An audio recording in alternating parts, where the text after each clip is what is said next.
Hallo und herzlich willkommen. In diesem Video zeige ich, wie ich ein Aquarium, das ich auf dem Sperrmüll gefunden habe, neu verklebe. Ja, so sah es aus, das Aquarium. Ich hatte es auf dem Weg zum Einkaufen unter einem großen Haufen Müll entdeckt, der an der Straße stand, und bin aber erst einmal daran vorbeigegangen. Auf dem Rückweg habe ich dann noch einmal genauer nachgeschaut und gesehen, dass die Scheiben alle noch heile waren, und da konnte ich es nicht stehen lassen. Also habe ich es nach Hause geschleppt. Wie man sieht, war es total verdreckt und verkalkt und hatte wohl schon eine Weile draußen gestanden. Nachdem ich es sauber gemacht hatte, sah es aber eigentlich gar nicht mehr so schlecht aus. Es hatte allerdings ein paar ordentliche Kratzer, leider auch in der Frontscheibe. An sich schien es mir aber zu schade für den Müll. Falls es undicht wäre, sollte sich doch wenigstens ein Terrarium daraus machen lassen. Die Silikonverklebungen schienen augenscheinlich noch intakt zu sein, aber es gab sicher einen Grund, warum das Becken entsorgt worden war.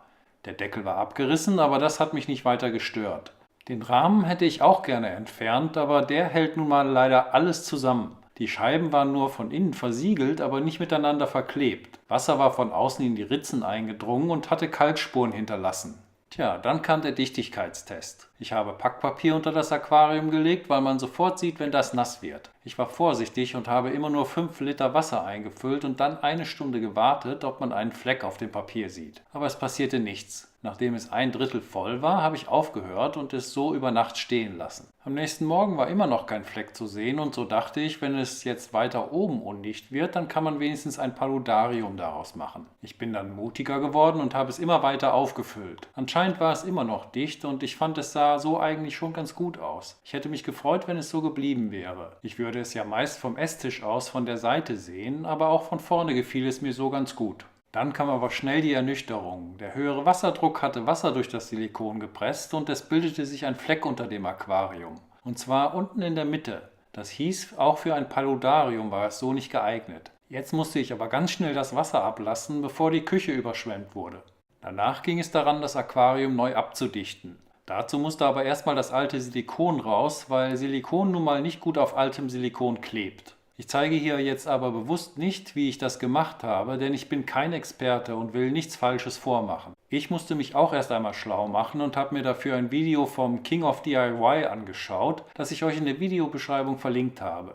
Wichtig ist halt, dass man alles Silikon vom Glas entfernt, aber nicht in das strukturelle Silikon schneidet, also in das, das die Scheiben zusammenhält. Sehr schnell habe ich gemerkt, dass mein angebrochenes Aquariumsilikon für den Job nicht ausreichen wird und ich mir neues kaufen muss. Und hier stellt sich jetzt die Frage, ob sich das alles lohnt. Ein rahmenloses 54 Liter Aquarium ist im Baumarkt schon für unter 25 Euro zu haben. Hätte ich die Stunden, die ich mit dem Entfernen des Silikons verbracht habe, irgendwo für den Mindestlohn gearbeitet, hätte ich mir dafür ein nagelneues, sicher verklebtes Becken kaufen können. Aber darum ging es ja nicht. Ich wollte sehen, ob ich es kann. Schlussendlich war alles Silikon aus dem Aquarium geschnitten, ein paar neue Kratzer waren in der Scheibe, aber eigentlich sah es immer noch ganz gut aus und ich war zuversichtlich. Was mir allerdings Sorgen gemacht hat, waren die Lücken zwischen den Scheiben, die einfach nicht vom Werk aus verklebt worden waren. Die Frage war, ob der Rahmen wirklich reichen würde, um alles zusammenzuhalten. Es sah so aus, als wäre bei der Herstellung die Bodenglasscheibe in den Rahmen gelegt worden, dann hat man wohl Silikon herumgemacht und die Außenscheiben dort hineingedrückt. Dann wurde wahrscheinlich der obere Rahmen festgeklebt und danach die Nahtstellen von innen versiegelt. Ich habe dann das Aquarium von innen mit acetonhaltigem Nagellackentferner gründlich ausgewischt, um so noch die letzten Silikonreste wegzubekommen und um das Glas fettfrei zu machen. Eine neue Kartusche Aquariumsilikon habe ich mir auch besorgt und dann konnte es losgehen. Weil ich weiß, dass ich gerne mal herumsaue, habe ich die Klebestellen mit Malerkrepp abgeklebt. Das hatte ich im Video gesehen und das Abkleben hat auch gut funktioniert. Somit war alles bereit und der Spaß konnte beginnen. Das Silikon, das ich verwendet habe, ist von Sudal. Einen Link, wo ihr es kaufen könnt, findet ihr in der Videobeschreibung. Die Spitze von der Kartusche habe ich etwas breiter als die Dicke der Glasscheibe abgeschnitten und dann angefangen, das Silikon anzubringen. Ich habe unten begonnen und ordentlich was hineingedrückt, weil der Rahmen da ja alles abdeckt. Um besser in die Ecken zu kommen, habe ich das Aquarium auf die Seite gelegt. So ging es viel einfacher und etwas Silikon hat sich auch zwischen die Scheiben gedrückt. Dann war es Zeit, das Silikon glatt zu streichen. Ich habe mir dazu einen kleinen Becher mit Wasser und Spülmittel bereitgestellt. Wenn man den Finger ab und zu hineintaucht, bleibt das Silikon beim Verstreichen nicht daran hängen und es wird auch viel glatter. Ja, und darüber habe ich dann die Zeit vergessen. Ich wusste vorher, dass mir nur 5 bis 10 Minuten bleiben, bis sich auf dem Silikon eine erste Haut gebildet hat. Aber ich war dann so damit beschäftigt, alles glatt zu streichen und hier und da nochmal Silikon nachzuspritzen und was auszubessern, dass die Zeit nur so dahin geflogen ist. Ich kann jedem, der das machen will, nur empfehlen, vorher auf die Uhr zu sehen und sich einen Alarm einzustellen. Was ich hier jetzt auf wenige Minuten zusammengeschnitten habe, hat in Wirklichkeit vom Beginn bis zum Schluss über eine halbe Stunde gedauert. Und das habe ich nicht gemerkt. Die Quittung dafür kam dann, als ich das Klebeband abgezogen habe. Erst ging es noch ganz gut und durch das Klebeband entstand ein schöner sauberer Übergang vom Silikon zum Glas. Alles schien super zu funktionieren, so wie ich es mir vorgestellt hatte. Aber fast zum Schluss kam dann das Desaster. Das Silikon war schon angetrocknet und klebte auf dem Klebeband. Beim Abziehen bildete sich eine hässliche Naht und teilweise wurde das Silikon auch vom Glas heruntergerissen. Das sah nicht nur unschön aus, sondern war natürlich auch für die spätere Dichtigkeit nicht sehr zuträglich. Und mit jedem Klebeband, das ich mehr abgezogen habe, wurde es schlimmer. Da war die Stimmung natürlich nicht gerade auf dem Höhepunkt und ihr könnt froh sein, dass ich hier nicht den Originalton vom Video abspiele. Ich habe dann versucht, es zu retten, aber dadurch wurde es nur noch schlimmer. Irgendwann war das ganze Aquarium von innen mit Silikon versaut und schnell war klar, dass es so nicht funktioniert. Also habe ich angefangen, das ganze Zeug wieder herauszuholen, was eine noch größere Sauerei gemacht hat, und ich war kurz davor, das Aquarium aus dem Fenster zu schmeißen. Irgendwann habe ich mich dann dazu entschlossen, das Silikon erstmal trocknen zu lassen und es dann herauszukratzen. Dafür habe ich dann nochmal ein paar Stunden gebraucht. Das zeige ich wieder nicht und auch den nächsten Versuch, den ich dann ohne Klebeband unternommen habe, brauche ich, glaube ich, hier nicht fortzuführen.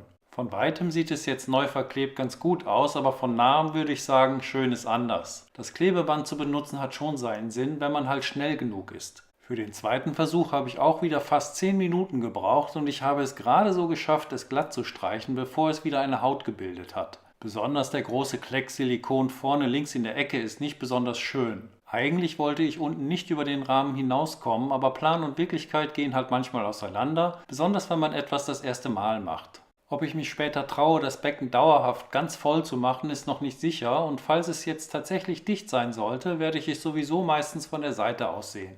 Aber auch da sieht es aus der Nähe, sagen wir mal, nicht ganz so gut aus. Das Silikon muss jetzt erstmal mindestens 48 Stunden lang durchtrocknen. Dann werde ich das Aquarium 14 Tage oder auch länger in den Keller stellen, denn da kann ein Leck am wenigsten Schaden anrichten. Ob es jetzt dicht ist, seht ihr dann in einem meiner nächsten Videos, und dann werde ich mir auch überlegen, was ich da überhaupt hineintun werde. Bleibt also dran, wenn euch das interessiert.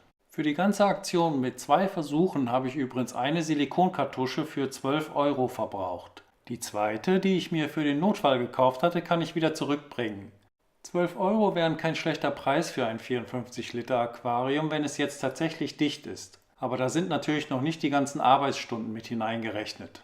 Zum Schluss noch ein kurzes Update zu meinen anderen Becken. In meinem ersten Aquarium geht leider gerade der Java-Farn ein. Erst dachte ich, dass er das viele Licht genau unter der Lampe nicht verträgt, aber er macht sich auch an schattigeren Stellen nicht besser. Ich heize meine Aquarien nicht und über Nacht wird es in meinem Zimmer jetzt im Winter doch recht kühl. Vielleicht mag er das nicht. Über Hinweise, woran es liegen könnte, wäre ich sehr dankbar. In meinem Problemarium hat sich der Algenbefall in den letzten Wochen noch verschlimmert. Ich hatte ja versucht, das Pflanzenwachstum mit CO2 anzuregen und so den Algen die Nährstoffe zu entziehen, aber langsam wachsende Pflanzen wachsen auch mit CO2 nicht schneller und wenn die Blätter mit Algen überzogen sind, schon gar nicht.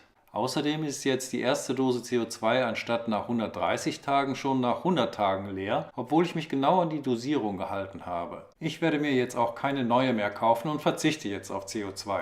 Stattdessen habe ich Blasenschnecken ins Aquarium eingesetzt und muss sagen, die Jungs machen einen super Job. Ich habe mich immer gewundert, warum mein erstes Aquarium fast algenfrei ist, aber da waren sie halt mit den Pflanzen von selber reingekommen. Die raspeln jetzt die Steine ab wie Rasenmäherroboter und auch die Pflanzenblätter machen sie blitzblank. Wie man an manchen Stellen noch sieht, war die Anubias hier vorher mit einem dicken Algenpelz überzogen. Und auch die Cryptocorynen und das Helantium quadricostatis bekommen endlich wieder Licht. Das Flame Moss ist immer noch verfilzt, aber hier sieht man jetzt einmal, wie eine Schnecke ein Loch in den Algenteppich auf einem Stein gefressen hat. Und da dort auch diese grünen Algen dabei sind, hoffe ich, dass sie irgendwann auch mal an das Zeug auf dem Sand gehen und das wegfressen. In mein Iwagumi habe ich jetzt auch Schnecken getan, was ich ja eigentlich nie wollte. Die beiden kleinen Tierchen haben den vorher komplett braunen Stein in einem Tag abgegrast und die Algen in kleine braune Würstchen verwandelt. An sich macht sich das Iwagumi immer noch sehr gut und ich habe große Freude daran.